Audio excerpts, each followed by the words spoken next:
All right, we'll go ahead and get started. Thank you all for being here for the Washoe County COVID-19 media briefing with District Health Officer Kevin Dick. Get some people here. I just wanted to give a quick update for next Wednesday, March 17th. We will be canceling this media briefing because there is a COVID-19 mitigation and management task force meeting where Washoe County is being asked to present. So that conflicts with this time, but we still will have the Monday and Thursday COVID-19 media briefings. But that Wednesday one on March 17th, we will be canceling. So just letting you know on that. That's all I got. I'll pass it off to District Health Officer Kevin Dick for his update. Kevin, if you're ready, please go ahead. Yes, good morning. Thank you, Scott. Thanks everybody for joining us today.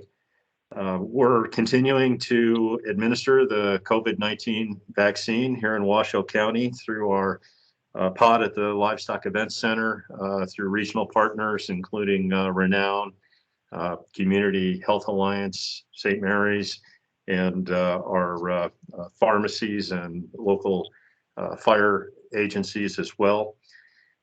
And our current eligibility as far as the essential frontline workforce is that we're vaccinating end-to-end essential supply chains. So we have grocery store workers, warehousing, trucking and logistics, and essential manufacturing that are being scheduled for vaccinations. And as we work through that essential workforce, then we'll be moving on to utility and communications infrastructure. And we're also continuing to work through and make progress with getting the general population that are 65 and older vaccinated. As of the updated statistics that the state posted today from yesterday, we're at over 140,000 vaccines that have been administered in Washoe County. And that means that we have over 18% of our population that has received at least an initial dose of vaccine. And we have over 11% of our population now that has been fully vaccinated. As far as COVID-19 transmission in our community, while it's been declining since the peak that we had at the end of November, we're now plateauing and leveling off from that decline. And our current 7-day average for new cases per day is at 42. So we're kind of consistently in a range over the last few weeks between 34 and 46 for those new cases per day. So we're seeing that leveling off. We are hitting one of the 3 thresholds under the or exceeding under the governor's county tracking system. So that's the cases per 100,000 over a 30-day period. And we're at 281 for that number. The threshold is at 200. But we have been declining. That was at 740 just on February 7th. So, and today at 289. We have hit a test positivity rate of 5% under the county tracking system today. So we were hoping to get down to 5 and below 5. And so it looks like we're continuing to move in the right direction with both those cases and the positivity rate.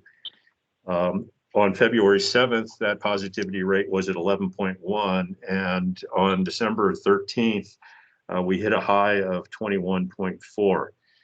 So that low positivity rate, I think, is especially important to us because we're seeing low test positivity at the same time that we're seeing a reduced demand for testing. We ran about, as countywide, we ran about 100 tests per day. I'm sorry, about 1,000 tests per day we ran last week. And that was down about 300 per day from the previous week. Yet in spite of running a lower number of tests, we're also seeing the positivity rate decline. And that means that we've done an effective job of reducing the disease transmission that's occurring in the community. So having a low positivity rate and a low number of new cases combined is good for us, allows us to be caught up with our disease investigation and be more effective in how we can respond when we do have positive cases that are detected. The governor's roadmap to recovery is being implemented. And so as we move forward, we're anticipating that we'll have that next phase of reopening March 15th that the governor had announced, in which case public gatherings can go from 100 individuals or 35% of capacity up to 250 individuals or 50% of fire capacity, whichever is less. That will also allow restaurants, bars, casinos, gyms, et cetera, to increase their capacities as well. So a reminder that while our case counts are down, there is still significant disease transmission in the community. And it's very important that we continue to take the precautions of wearing a mask, watching our distance, and washing our hands as we reopen. We need to learn from our experiences, and our experience has been that when we reopen, we are at risk of having a sudden increase in number of cases occurring as people are interacting. So we need to be very cautious, and we've learned that we can be effective with our measures to reduce transmission, and we need to continue to do that. We're working with the cities of Reno, Sparks, and Washoe County on what the transition to local government authority will look like that the governor has scheduled for May 1st. So we have a work group working across those jurisdictions to develop that plan. We have some industry liaison groups that we'll be meeting with as well in the coming week. And we hope to have, the goal is to have some measures to be able to communicate to the community in early April about what that plan will look like, so that we have time for people to anticipate and prepare for what things will be moving forward.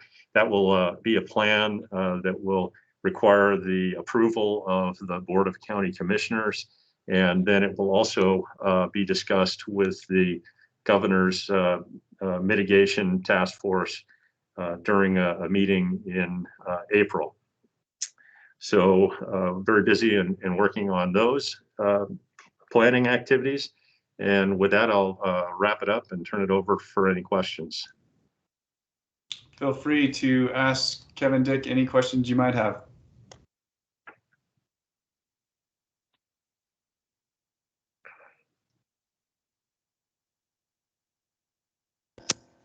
Hey, this is Brian Hoffman from 2 News. So we do have a bunch of people that commute to and from Washoe County that may be eligible for vaccines right now. What are you suggesting in ways of where they get the vaccine? Should it be in the county that they work or the county that they live in? Thanks for that question, Brian. And it's a matter of whether they are being vaccinated as part of an essential workforce, or if they're being vaccinated under the general population lane. And so if you're being vaccinated because of your employment and your essential workforce status, then you are to be scheduled to receive the vaccine in the county that you work in. If you are eligible because of your age group, as we're working through the 65 and older population right now, then you should be vaccinated in the county that you reside in.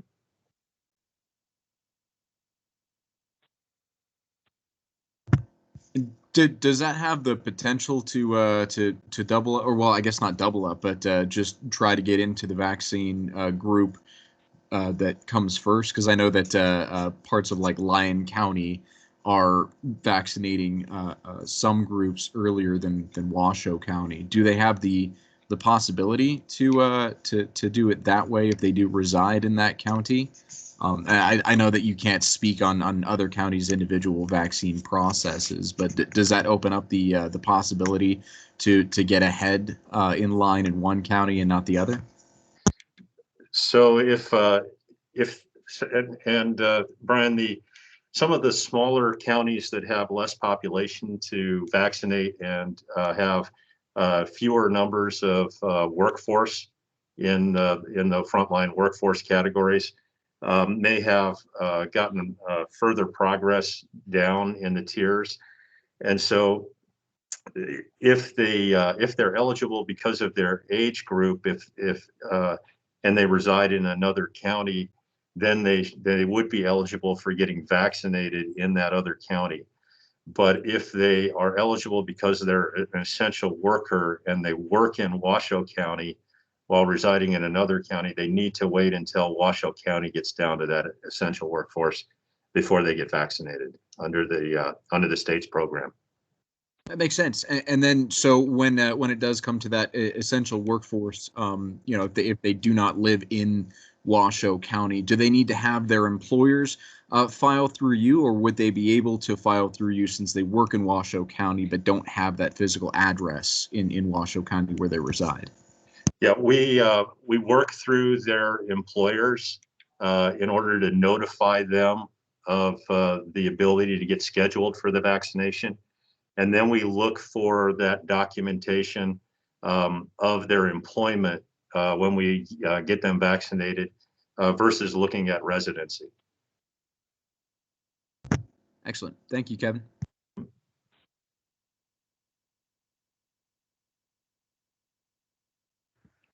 Hi there, Kevin. Terrell Wilkins from the RGJ here. This might be a really simple question, but I figured it was good to ask. Do you know, or can you kind of speculate about what the cause of the plateau in cases have been? Do you think, and I guess the second part is, do you think it's related at all to people possibly feeling a little bit more at ease with the vaccinations ramping up now? Terrell, I think that it's and this is speculation, but I think it's probably related to that we moved from the governor's pause to this new phase where there are some occupancy increases that are happening. There's good news that's out there that we do have the lower number of cases from that high level that we had during the surge. And we have the good news of the vaccine. And I think human tendency is to see those good things as happening and to let down and relax a little bit in the precautions that we're taking. And so that's why I was trying to remind everyone how important it is that we continue with those precautions to be able to reopen effectively and continue to move back toward normal. And I would add the other thing that's so important is that we do have 3 very safe and effective vaccines that are available now. And it's going to be very important for people to be vaccinated when they're eligible to receive the vaccine so that we can get a large proportion of our population vaccinated in order to be able to return to more normalcy in the future.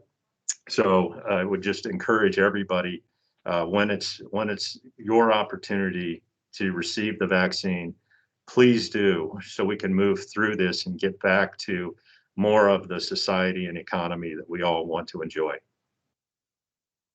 Hey, Kevin, Brian again. Actually, on that, a new survey just released by UNR School of Medicine showed that 73% of Nevadans are likely to get the vaccine once it becomes available. Is that number hopeful for you, or is that kind of troubling that it's still 27% of the population doesn't want to get it, or is that 73 number a good thing?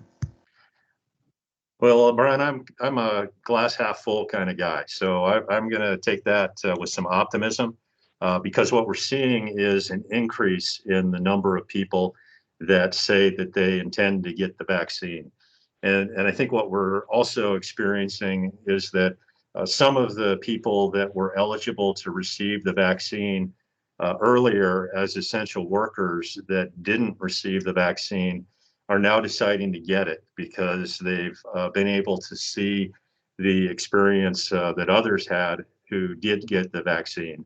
And so I think as more and more people get the vaccine, I'm hopeful that that will also help others in the community understand that it is safe and it is a worthwhile thing to do to get vaccinated so that we can get back to normal. Thank you.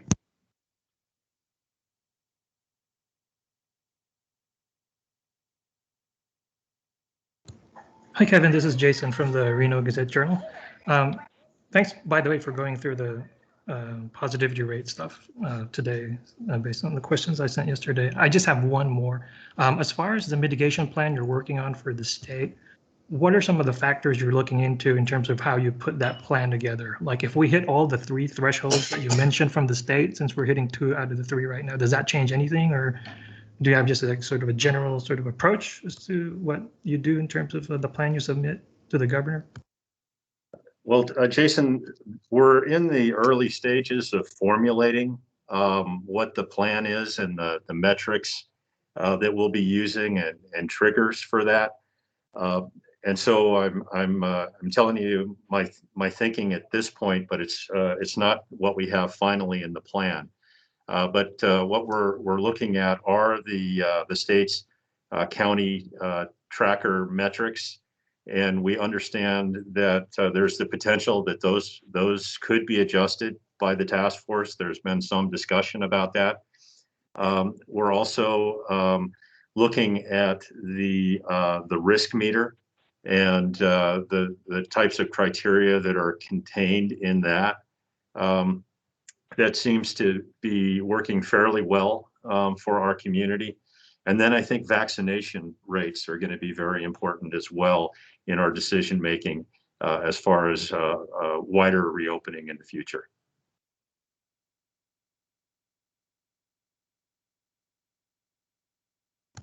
And then as far as just the number of tests we're doing, are you pretty confident in terms of like getting or capturing an accurate picture as far as what the positivity rate is? Like you said, it's down, but it looks like it's still above the state threshold. The testing is, we are meeting the state threshold. So don't have that number right in front of me, but we're over 200 per day on our testing that we do per 100,000 population, and the state's threshold is at 100. So we're doing adequate testing, and our positivity rate is below the state's threshold of 8%. So I think we're doing well with that. We have had a decline in demand for testing, and so it's, we can't force people to be tested, and we need to rely on people to get tested if they feel they are at risk of having been exposed to COVID-19, or if they are feeling symptoms. So I would just urge everybody to get tested if you think you've been exposed, or if you're having symptoms, so that we can identify if you do have COVID-19, so we can properly isolate you and protect other people from getting the disease. And I would add to that, the COVID Trace app is also a great tool that we have available. And so encourage everybody to get the COVID Trace app on your phone to be able to be notified if you are exposed to somebody that was positive, or if you get a positive result, to be able to notify other individuals that were in close Bluetooth proximity to you. Thanks, Kevin.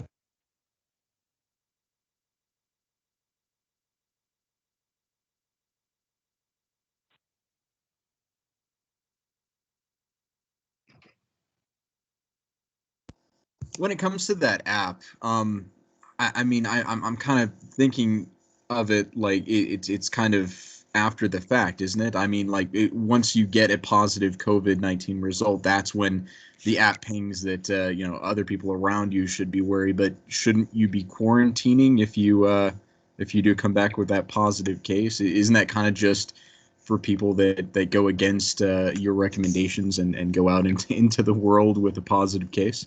Yeah, good question, Brian. The way that the app works is it will notify people if they had been exposed to somebody who then tested positive for COVID-19. And so once there's a positive test result, we know people can transmit the disease before they have symptoms and while they have symptoms. And so once we identify that somebody is a positive, then the app is used to notify those people that may have been in close proximity over a 15-minute period during that time frame before they tested positive, that they were suspected of being able to transmit the disease. So it acts retroactively after you get that positive result? Yeah, it's retroactive. It's not a force field that protects you if you have the app, but it's one that can help notify people if you may have been exposed, so that we can take those quarantining measures to prevent the further spread. That makes sense. Thank you, Kevin. Thank you.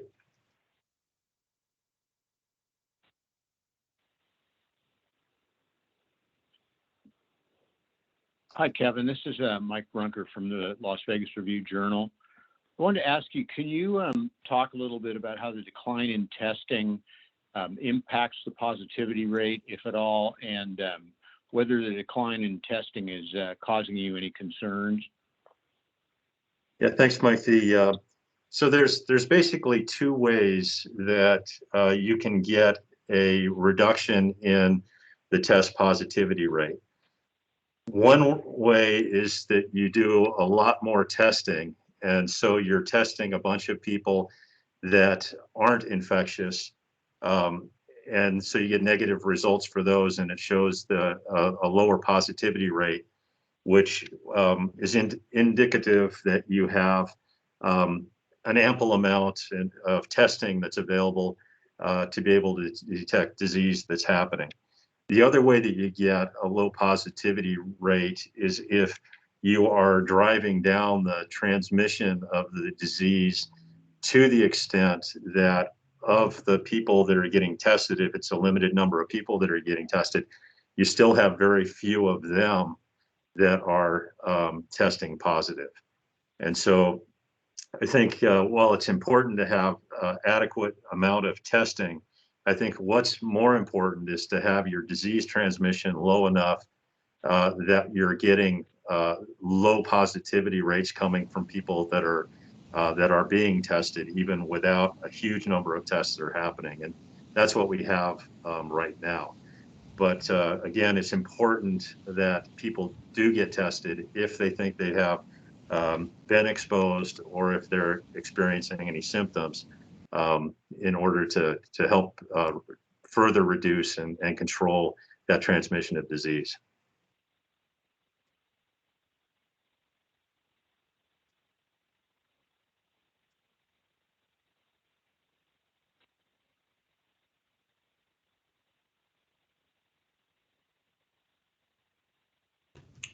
Any other questions for Kevin Dick? Hi, Sean Galanka with the Nevada Independent. Can you hear me all right? Yeah, Sean. All right, thanks. Has the county had any issue with filling vaccine appointments and with demand keeping up with supply? We're doing pretty well with getting our schedules filled up. So I know that there have been some reports from Clark County of not getting schedules filled, but we're working hard to try to keep our schedules filled up. And I think we've done a pretty good job with the help, of course, of all of you, our media partners, and getting the word out to the community and having them informed of the availability once they're eligible and the various means that they can get scheduled.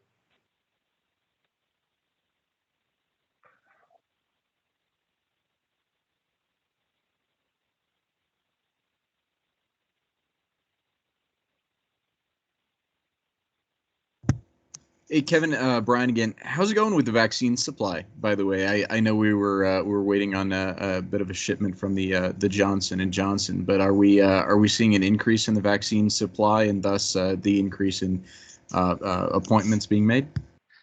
Yeah, it's a good question, Brian. We are seeing some increase occurring, and between the pharmacy allocation and the other state allocation to Washoe County, we're up about 14,000 doses that we received. That's not an increase of 14,000, but we got 14,000 this week.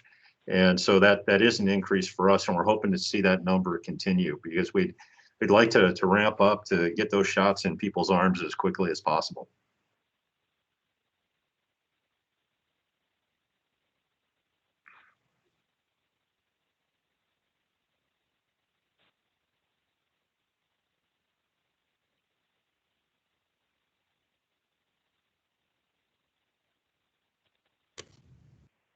Any other questions for Kevin? All right. Thank you all for being here. Thank you, Kevin, for the update. As always, this is recorded and it'll be on our COVID-19washoe.com site here pretty soon. Let me know if you have any further questions, and thanks again for being here. Thank you.